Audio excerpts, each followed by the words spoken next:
আল্লাহ রাব্বুল আলামিন বলেন ওয়া ইয তা'আযানা রাব্বুকুম লা ইন শাকারতুম লাযিদান্নাকুম ওয়া লা ইন কাফারতুম ইন্না আযাবি লাশাদীদ।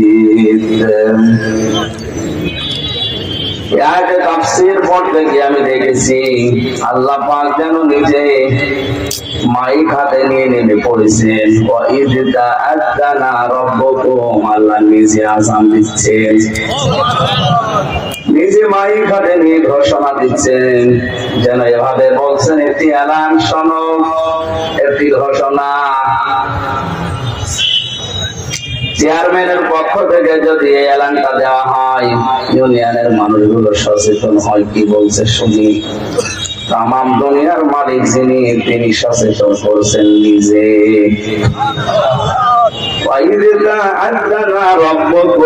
একটি এলান শোনো, একটা ঘোষণা শোনো। আমাদের একটু কান খাড়া করা দরকার। এই ঘোষণা আল্লাহ নিজে এলান দিচ্ছেন। হজের মতো এত বড় গুরুত্বপূর্ণ ইবাদত, যেটা 5টা খুঁটির একটা খুঁটি বলা হয়, ওই হজের এলানও আল্লাহ নিজে দেননি, দিয়েছেন ইব্রাহিম নবীকে দিয়ে। কথা বুঝতেছেন? হযরত ইব্রাহিম নবীকে আল্লাহ বলেছিলেন ওয়াদ্দিন ফিন নাসি বিল হজ্জ, হে নবী ইব্রাহিম আপনি হজের এলান দেন, ঘোষণা দিন, আযান দিয়ে দেন। অথচ এখন যে কথা উনি বলতে চান, নিজে সরাসরি আযান দিচ্ছেন, ঘোষণা দিচ্ছেন। কি সেই ঘোষণা? লাইন শাকারতুম লাযিদান্নাকুম, যদি আমার নিয়ামতের শুকরিয়া আদায় করো অবশ্যই ওই নিয়ামত আমি আল্লাহ তোমাদের জীবনে বাড়িয়ে দেব। এখানে দলমত নির্বিশেষে সবাই আমরা বিশ্বাস করি এবং মানি এ পৃথিবীর শ্রেষ্ঠ নিয়ামত কোরআন শরীফ। এটা মানেন কিনা?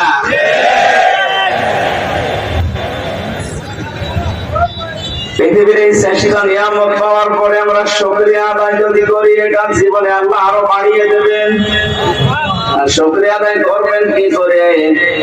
অনেকে রুটি পর্যন্ত খেয়ে ঢেকর একটা তুলে বলে আলহামদুলিল্লাহ। শুকরিয়া আদায় করার পদ্ধতি 3টা। 1 নম্বরে আপনাকে মুখে স্বীকার করা লাগবে যে হ্যাঁ এটা নিয়ামত। সবাই কিন্তু বলেছেন যে কোরআন এটা নিয়ামত। কথা বলেন। 2 নম্বরে আল্লাহ পাক নিজে ব্যাখ্যা দিচ্ছেন, শুধু মুখে উচ্চারণ করে বললে হবে না, অন্তরের ভেতরে তোমার আনন্দ লাগা লাগবে। 1 বছর পরে অনুষ্ঠানটা এখানে হচ্ছে, কোরআনে কারীম এখানে আছে, এই জন্য এলাকায় মনে হচ্ছে ঈদ লেগে গেছে। আপনি নিজের মন থেকে বলেন, কোরআন যদি আজকে এখানে না থাকতো, শুধু আমির হামজা একা আসতে। সুতরাং আমার মনের ভেতরে আনন্দ কোরআনের কারণে। 3 নম্বরে এখান থেকে যেগুলো ডেলিভারি দেওয়া হবে, যেগুলো বলা হবে, এই কথাগুলো আপনার প্র্যাকটিক্যাল লাইফে আপনি মেনে চলবেন। শর্ত পেলাম কয়টা? মুখে স্বীকার, মনে মনে শান্তি পাবেন, আর এগুলো প্র্যাকটিক্যাল লাইফে মেনে চলবেন। আল্লাহ যেন এভাবে শুকরিয়া আদায় করে তার এই নিয়ামতকে আরো বৃদ্ধি করে দেন। বলেন আমিন। ওয়ালাইন কাফারতুম ইন্না আযাবি লাশাদীদ, যদি কুফরি করো, নাশকরি করো, যদি দাম না দাও, মূল্য না দাও, আমি আল্লাহ ওই নিয়ামত জীবনের মতো ছিনিয়ে নেব এবং আযাবের ভেতরে ফেলে দেব। শুধু যদি আল্লাহ আযাবের ভেতরে ফেলে দেব এতটুকু বলতেন, সত্যি আমি আয়াতটা পড়তাম না। ইন্না দিয়েছেন, আবার লাম দিয়েছেন। কেউ যদি কোরআনের মতো এত বড় সম্পদ, এত বড় নিয়ামত পাওয়ার পরেও দাম দিতে না চায়, মর্যাদা না দেয়, সম্মান না দেয়, আল্লাহ বলেন আমি নিজে দায়িত্ব নিয়ে ওকে আযাবে ফেলবো অবশ্যই। ইন্না মানে অবশ্যই, লাম মানে অবশ্যই। দুইবার এগুলো বলার কারণ হচ্ছে কেউ যদি সত্যিই কোরআনের মতো নিয়ামত পেয়ে দুনিয়াতে মর্যাদা দিতে না পারে, ওর জীবন থেকে আল্লাহ শান্তি তুলে নেবে। বাস্তবে আসা যাক, অনেকে বলে ভাই আমার তো শান্তি কেউ নষ্ট করতে পারে না, আমাকে শান্তিতে আছি। কে বলেছে আমি শান্তিতে আছি?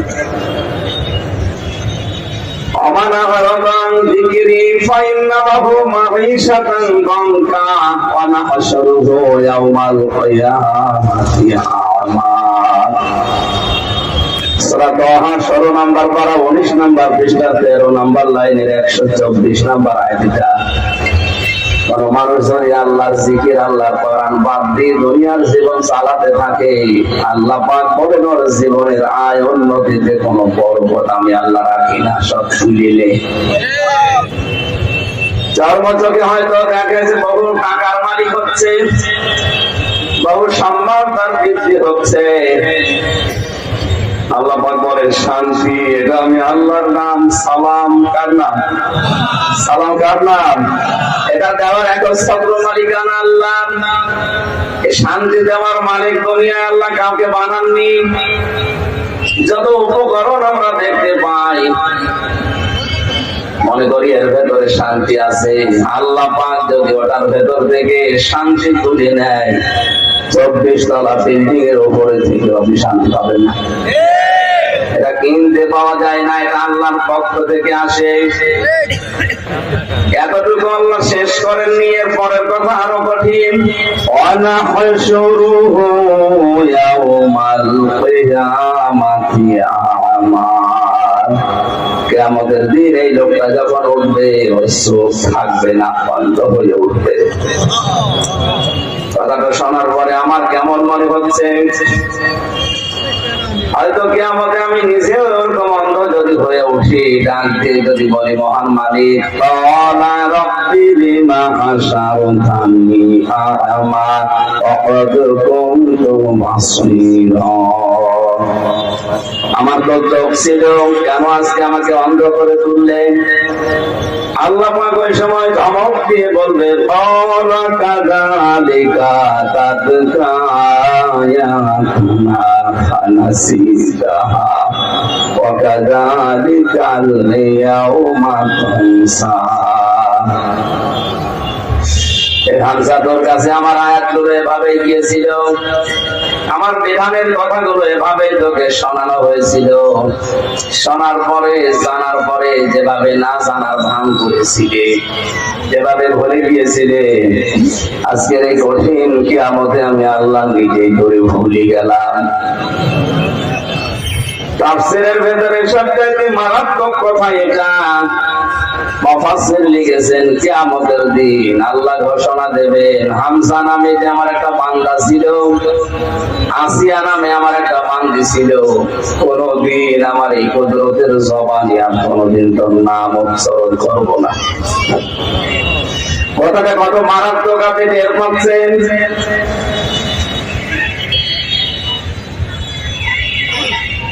আমাদের মালিক যিনি আসল, তিনি যদি বলেন আমি তোর নাম কোনদিন আর আমার মুখে উচ্চারণ করবো না, যে আমার হামজা নামে একটা বান্দা ছিল।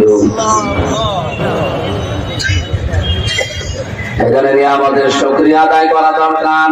জবান খুলে সবাই বলেন আলহামদুলিল্লাহ।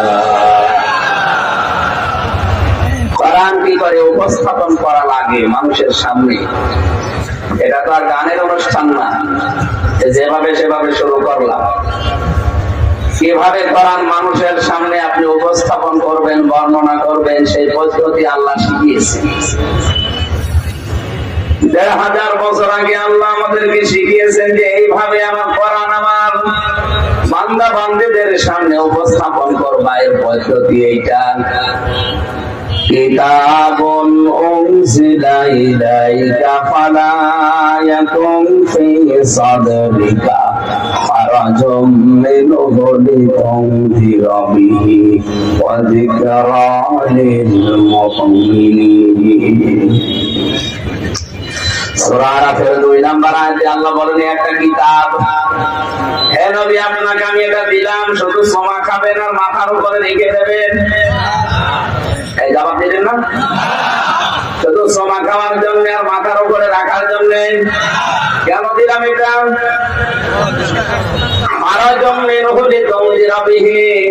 এটা দিয়ে যখন মানুষকে সতর্ক করবেন, মানুষের সামনে বক্তব্য বিবৃতি দেবেন, তখন যেন আপনার মনের ভেতরে কোন সংকীর্ণতা কাজ না করে। হারাজন শব্দের ব্যাখ্যা পেয়েছি আমি তাফসীরে 2টা, একটু ভালো লাগবে। 1 নম্বরে আপনি যখন কোরআন প্রচার করতে যাবেন সে এলাকাতে, এই বাউফলে হয়তো অনেক মানুষ এমন আছে কোরআনের কথা না বোঝার কারণে মন খারাপ করতে পারে। এরকম মানুষের থানায় নেই? যেটা আল্লাহ বোঝাতে চায় ওইটা বললে ও হয়তো ওর জ্ঞানের পরিধি পর্যন্ত নেই, বোঝে না, উল্টা দিকে নিয়ে আন্দাজে মন খারাপ করে। 2 নম্বর হারাজনের ব্যাখ্যা, আপনি যখন কোরআন শরীফ থেকে তাফসীর করবেন, ওই এলাকাতে হয়তো আবহাওয়ার কাল থেকে এমন এমন নিয়ম নীতি ইবাদত মনে করে মানুষ পালন করে আসছে, আসলে যেটা ইবাদত না, যেটা ইবাদত না কোরআনের সাথে ওটা মিলার কথা। আরো জোরে বলেন। যখন মিলবে না, মানুষগুলো চিন্তা করবে এতদিন আমার বাবা, আমার দাদা, আমার পীর সাহেব করেছে, আরে কি বলে, তখন ওই মানুষগুলো আপনার উপরে মন খারাপ করবে, রাগ করবে। শুধু রাগ না, তেড়ে আসবে আপনার দিকে, তেড়ে আসবে আপনার দিকে মারার জন্য। এটা তো আমি বানালাম। সূরা হজের ভেতরে আছে 17 নম্বর পারা 19 নম্বর পৃষ্ঠা 13 নম্বর লাইনে আছে, ওয়াইদা তুতলা আলাইহিম আয়াতুনা বায়িনাতিন তা'রিফু ফি ওজুহিল লাযিনা কাফারুল মুনকার। এভাবে আপনি যখন তেলাওয়াত করবেন কোরআন, যখন ওদেরকে বোঝাবেন, আপনি দেখবেন ওই কাফের যারা বিশ্বাস করে না এটা, ওই মানুষগুলো আপনার দিকে মারার জন্য উদ্যত হবে, মনে হবে ওরকম খেয়ে ফেলবে। 1000 বছর এসে এরপরে এখন যে অবস্থা, আমার মনে হয় এই 2টা ব্যাখ্যা যেটা কোরআনে আছে একেবারে হাড়ে হাড়ে মিলে যাচ্ছে।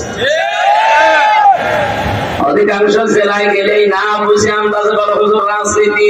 আরে বেটা, রাজনীতি কিসের? এটা কোরআনের নীতি। তোমার কাছে রাজনীতি মনে হচ্ছে, তুমি আর বোঝো না তাই। 2 নম্বরে যখন দেখে এলাকায় যে ইবাদত বন্দেগী, বিশেষ করে এগুলো কবিল্লা, ব্রাহ্মণবাড়িয়া, হবিগঞ্জ, এই লাইনে আছে বেশি, আন্দাজে ইবাদত মনে করে পালন করে, কোরআন বললে ওগুলো মেলে না, ওই মন খারাপ করে তখন তেড়ে আসে, আমার বাবার উপরে কথা বললেন।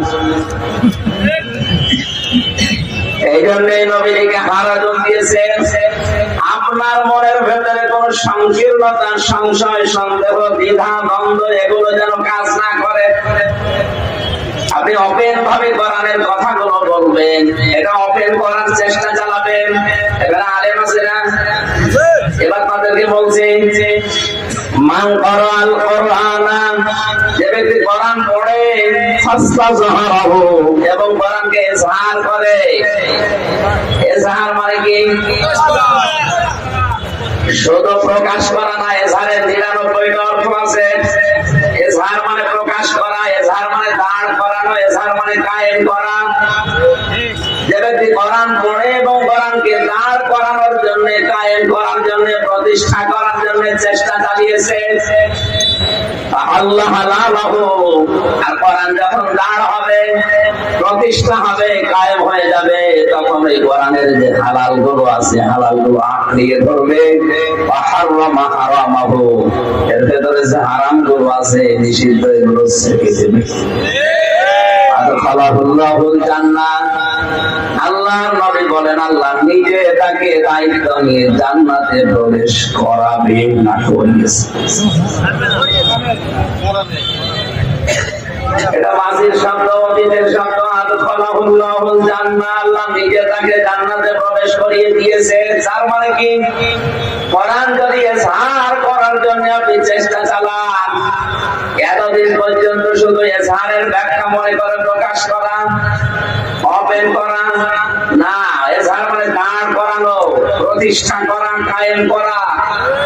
কারণ এর পরের দুইটা শব্দ থেকে বোঝা যায় কোরআন যদি দাঁড় না হয়, কায়েম না হয়, কোরআনে এমন এমন হারাম জিনিস আছে যেটা আপনি ইচ্ছা করলেও ছাড়তে পারবেন না। আপনি এই দেশের দিকে তাকিয়ে বলেন তো, কোরআনের দেশে কি কায়েম আছে? বলেন। এমন জায়গা আছে যেখানে ইচ্ছা করলেও আপনি ভালো থাকতে পারছেন না, বাধ্য হয়ে আপনাকে ঘুষ খাওয়া লাগছে।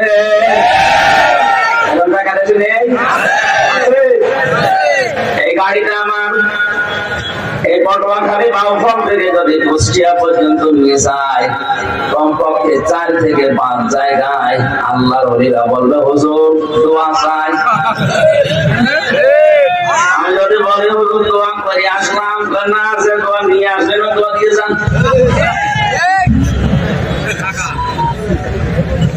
এখন এই দোয়া যদি 5-7 দর্শন করে থাকে, 2000 করে দোয়া দেওয়া লাগে, 5 জায়গায় 10,000 দোয়া যাবে। জিজ্ঞাসা 2-1 করেছি যে কেন এটা করেন, বলে আমার একাদশ না, উপরে আরো আল্লাহ রলি বসে আছে। আমি বলবেন বলে আমি না, আমার উপরে আরো আল্লাহ রলি আছে, এগুলো বিভিন্ন জায়গায় কাবি খার মতো বন্টন হয়। জায়গায় ওই দোয়া না নেয়, উপরে দিলে আছেন করে দিয়ে দেবে বন্ধ করে। এই যে বাধ্য হয়ে দোয়া নেওয়া লাগে, এরকম জায়গা দেশে আছে না নেই? আপনার মন খারাপ করে না, না এতটুকু মানুষ না ভাই, আপনি আমার বয়স 33 বছর, কিন্তু বাস্তবতা আপনার চাইতে আমার অনেক বেশি আছে। এখানে এমনও মানুষ আছে জীবনে ঢাকায় যায়, এরকম আর আমরা আমাদের চলাফেরাই তো রাতে, রাতের বেলা যারা চলাফেরা করি আমরা দেখি রাস্তায় 3টা জিনিস পাওয়া যায়, একটা হচ্ছে পোস্তা, একটা বক্তা আর একটা পুলিশ। পুলিশ ভাই আবার রাগ করে না, কারণ আমার নামও আমি বলেছি, বক্তা পাওয়া যাবে হয়, নাই পোস্তা পাওয়া যাবে, আর পুলিশ পাওয়া যাবে। এত পরিশ্রম করে পুলিশ আর বক্তারা আর পোস্তা, টেরও পাচ্ছে না। কোথায় ছিলাম কালকে, আগে নোয়াখালী, ওখান থেকে গেছে দিনাজপুর, এরপরে বাউফল, কালকে যাওয়া লাগবে আবার সিলেট। পাগল হয়ে যাবেন না? আর পুলিশের তো ডিউটি শেষ নেই, 24 ঘন্টায় ডিউটি করা। আমি যেটা থেকে শিক্ষা দিতে চাই, আরাজন শব্দটা দিয়ে আল্লাহর নবী আল্লাহ পাক নিজে জানিয়েছেন, আপনি ভয় পাবেন না। কোরআন প্রতিষ্ঠা না হলে এমন এমন কাজ আছে যেটা হারাম জানার পর আপনি ছাড়তে পারবেন না। সুতরাং এটা প্রতিষ্ঠা করার চেষ্টা চালান। কান খাড়া করে শোনেন পটুয়াখালীবাসী, কোরআন কিন্তু আমাদের না, কোরআন কার? এই জমিন কার? আমরা এই কোরআনেরও মালিক না, জমিনেরও। সভাপতি সাহেব বলছিলেন যে দুনিয়ায় সব কিছু কামাই করছে, কিন্তু একটা আসল বিষয় যেখানে থাকা যাচ্ছে না, চলে যাওয়া লাগবে। এটা খুব মারাত্মক কথা। আসলে তো বিষয়টা এইটাই, এত কিছু করছে দুনিয়ায়। আপনি 41 সাল না 71 সাল পর্যন্ত মনে করেন বেঁচে আছেন, আর 71 সাল পর্যন্ত ক্ষমতায় আছেন চেয়ারে বসে। এরপরেও যদি আপনাদের জাহান্নামে যাওয়া লাগে, 71 কেন 81 সাল পর্যন্ত বেঁচে আপনার লাভ কি? কথা বলে দেখা গেল।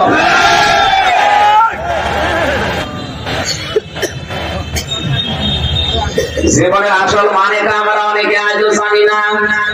আল্লাহ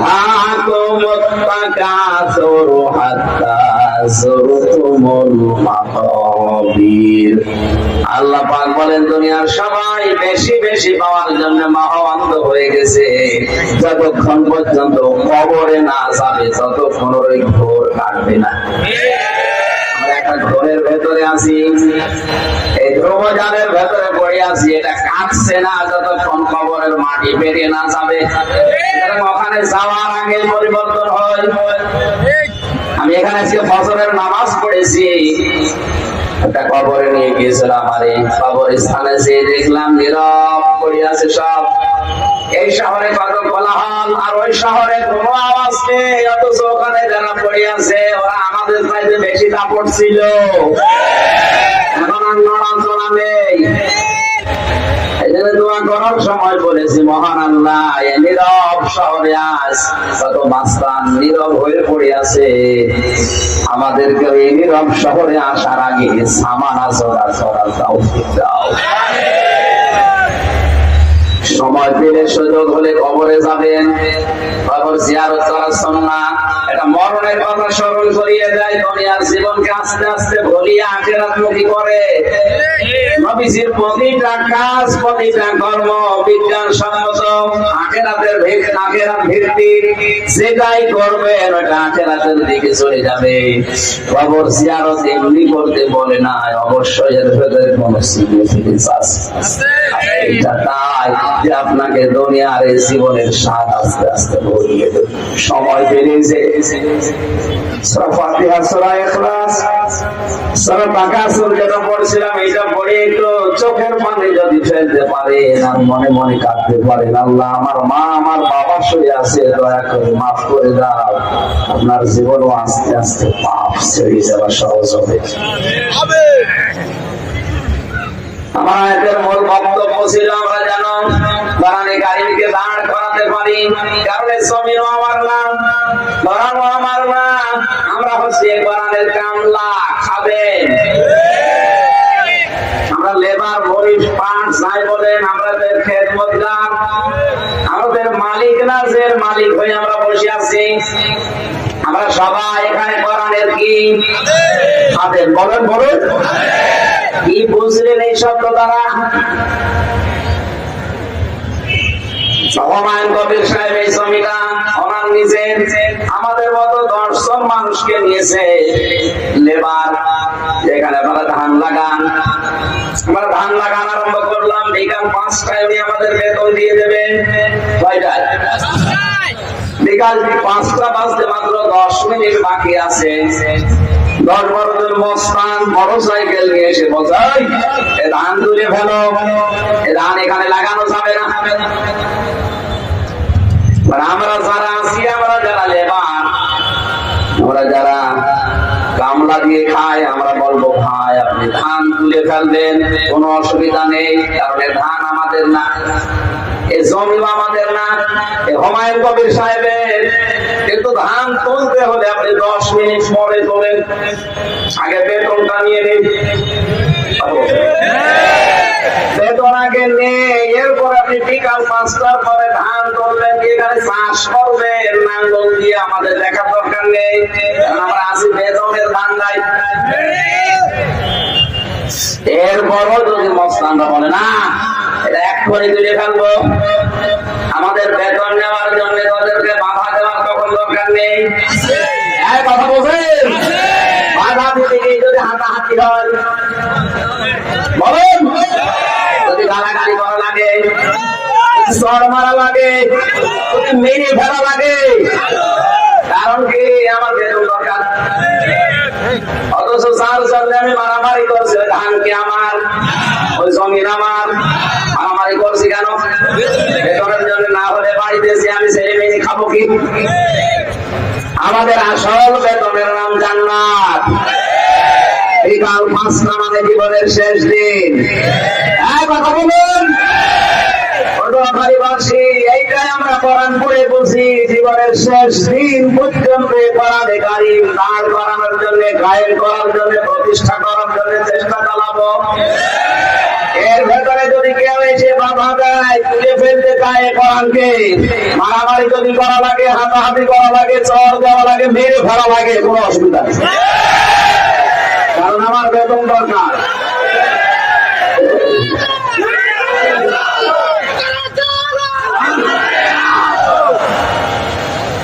আমার বেতন পাওয়ার আগে আমার কোনো দম নেই। বেতন আমার পাওয়াই লাগবে, নয়তো আমার বিশাল জীবন পড়ে আছে, জীবন আমি চালাবো কি দিয়ে? কথা বলেন। এখন নয় 70-80-90 বছর শেষের পরে যেটা শুরু হচ্ছে, এটা শুরু হলে আর কোনো শেষ নেই। বিশাল জীবন হায়াত পড়ে আছে, ওই জীবন চালাতে হলে বেতন লাগবে না? আর ওই বেতনের নাম কি? আরো জোরে এইটা লাগবে। এটা প্রতিষ্ঠা না হলে হালালকে হালাল মানতে পারবেন না, হারামকে হারাম মানতে পারবেন না। সবাই বিক্রি করে। মন থেকে বলেন তো, এই দেশে যে ফেরেশতায় বাস করুক, সুদ থেকে কেউ মুক্ত আছে? নেই। কারণ ইসলামী জাকাত ভিত্তিক অর্থনীতি রাষ্ট্রীয়ভাবে যতদিন কায়েম না হবে, ততদিন পর্যন্ত এই দেশে যদি ফেরেশতাও বাস করে, সে সুদ হয় ডাইরেক্ট থাকছে না ইনডাইরেক্ট। আমি মনে করছেন রুপি মাথায় দিয়েছি, তুমি ভেতরে আমার এই জোটটার ভেতরে সত্যি কেউ ধপ ধপ করছে সাদা, দোষের ভেতরে আছে ইনডাইরেক্ট। কারণ এটা যেখানে তৈরি হয় মিল কল কারখানা, ওটা তো এমনি বানায়নি মালিক, অবশ্যই ব্যাংক থেকে লোন নিয়েছে। কথা বলছেন? আপনাদেরকে আমি বাঁচার জন্য কথা বলি, কারণ নবীজি বলেন আল্লাহ তাকে যেন জান্নাতে প্রবেশ করিয়ে দিয়েছে। আমাদের উচিত হচ্ছে জানে কোরআনে কারিম শোনার পরে বাপ-দাদা কি করেছে, আমার চাচা, আমার মুরব্বী, আমার পীর কি করেছে, ওটা যদি এখন না মেনে যদি মন খারাপ হয়, এই জন্য তো আয়াত পড়ে আল্লাহ পদ্ধতি শেখাচ্ছেন যে এভাবে কথা বলবেন। আমরা কোরআনের এই আয়াতকে সামনে নিয়ে তাফসীরুল কোরআন মাহফিল লিখে দিয়েছেন, তাফসীর আকারে কথা বলবো ইনশাআল্লাহ। যিকরুল মুমিনিন আয়াতের শেষ কথা এটা। দেখে নবী কোরআন শরীফ মুমিনদের জন্য উপদেশ। ফাযাক্কির বিল কোরআনি মান ইয়াখাফু ওয়াঈদ। So admonition over by the Holy Quran. Him who face my threat. কোরআন দিয়ে আপনি উপদেশ দেন যাদের অন্তরের ভেতরে আল্লাহর ধমকের ভয় আছে, থ্রেটের ভয় আছে, তাদের কাজ হবে। কে বলছেন? সুতরাং ওই রকম মন নিয়ে আপনি এখানে বসেন। আজকের তেলাওয়াত কিন্তু আয়াত সবার মুখস্থ আছে আমি জানি, কিন্তু এর ভেতরে এমন এমন তথ্যগুলো আমিও এতদিন জানতাম না। কাবা শরীফ তাওয়াফ করার সময় দেখি রুকনে ইয়ামিনে থেকে হজরে আসওয়াদ এই জায়গাটা, এটা পার হওয়ার সময় লক্ষ লক্ষ মানুষেরা এই আয়াতটা পড়ছে। চিন্তা করলাম এই আয়াত তো বাংলাদেশেও পড়ে, মোনাজাতে আয়াত পড়ে, রব্বানা আতিনা ফিদ দুনিয়া হাসানা। কি আছে এর ভেতরে? কাবা শরীফে আয়াত চলছে, একটা দুইটা না, যত তাফসীর আমার আয়াতে ছিল প্রায় 42টা, সব আয়াতের সাথে আমি মিলালাম। আধুনিক তাফসীর গুলো মিলিয়ে দেখি দুনিয়া আখিরাত সব আল্লাহ আয়াতের ভেতরে লিখে দিয়েছে। আজকে এখান থেকে আমরা কিছু নেওয়ার জন্য সব কিছু এইদিকে উজাড় করে দিয়ে কোরআনের আয়াত শোনার জন্য চেষ্টা চালাবো। যদিও এর ওদের ভেতরে কষ্ট হচ্ছে, তারপর অল্প সময় জবান ছেড়ে কোরআনের আয়াত পড়ে নেন। আউযু বিল্লাহি মিনাশ শাইতানির রাজীম।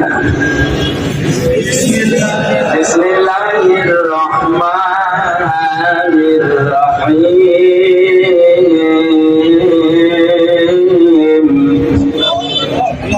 ومنهم من يقول ربنا آتنا في الدنيا حسنة وفي الآخرة حسنة وقنا عذاب النار।